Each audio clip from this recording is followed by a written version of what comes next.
আপনি কি জানেন এই ভুট্টা গাছের মাথার উপরে যে ফুলগুলো আছে এগুলো যদি ছিঁড়ে ফেলা যায় তাহলে সব ভুট্টার জমি নষ্ট হয়ে যাবে।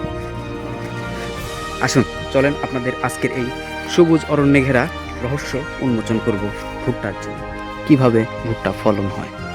এই যে ভুট্টা গাছের মাথার উপরে যে ফুল দেখা যাচ্ছে না, এই যে এগুলা ঝুলতেছে না, এইগুলাই বাতাসের সাহায্যে এখান থেকে পরাগরেণু রেণু মাটিতে পড়বে। মাটিতে বলতে উপর থেকে নিচে পড়ার পরে এই যে ভুট্টার কান্দা বা মোচা দেখা যাচ্ছে, এই মোচাতে এই যে এখানে পড়বে, এখানে পড়ার পরে এই যে প্রত্যেকটা এই দেখেন কাছ থেকে এইটার উপরে পড়ার পরে এই মোচার মাথার উপরে পড়লে এখান থেকে আস্তে আস্তে নিচে পরাগরেণু রেণুটা পড়ার কারণে এইখানে ফল হয়, ভুট্টার দানা হয়।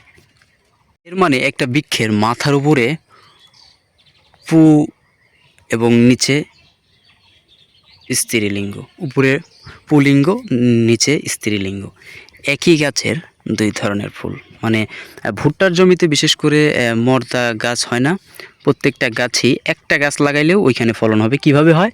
মাথার উপরে যে ফুল, ওই ফুলের পরাগরেণু রেণু নিচে পড়ে বাতাসে নড়া দিয়ে এই যে মাথার উপরে, তো ক্যামেরা তো এত ঘাসের মাথায়, এই গাছের মাথায় যে ঘাসের ফুলের মতো দেখা যাচ্ছে না, এটাকে বলে টার্সিয়াল।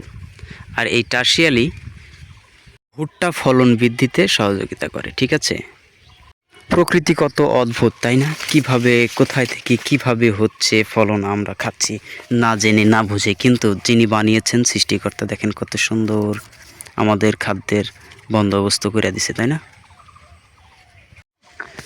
আমাদের গ্রামে এখন প্রচুর পরিমাণে ভুট্টা চাষ হয়। আর এই ভুট্টা শুধু আমরা এখন পুড়িয়ে খাই না, এটা পশুখাদ্য হিসেবে, গোখাদ্য হিসেবে ব্যবহার হয়। এটা থেকে এখন বিদেশে রপ্তানি হয় এই কাঁচা ভুট্টা গাছ সহ। এখান থেকে ইথাইল তৈরি হয়, জ্বালানি হিসেবে জ্বালানি গ্যাস তৈরি হয়, ইথাইল তৈরি হয়।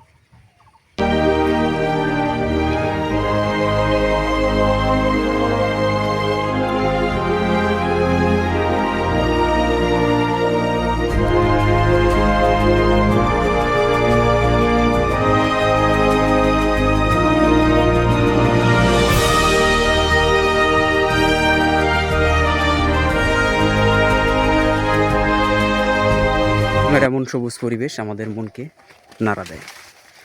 আর কারা কারা ভুট্টা পুড়িয়ে খেতে পছন্দ করেন তারা অবশ্যই কমেন্ট করে জানাতে পারেন। আজকের মতো এখানে বিদায় নিচ্ছি। ধন্যবাদ।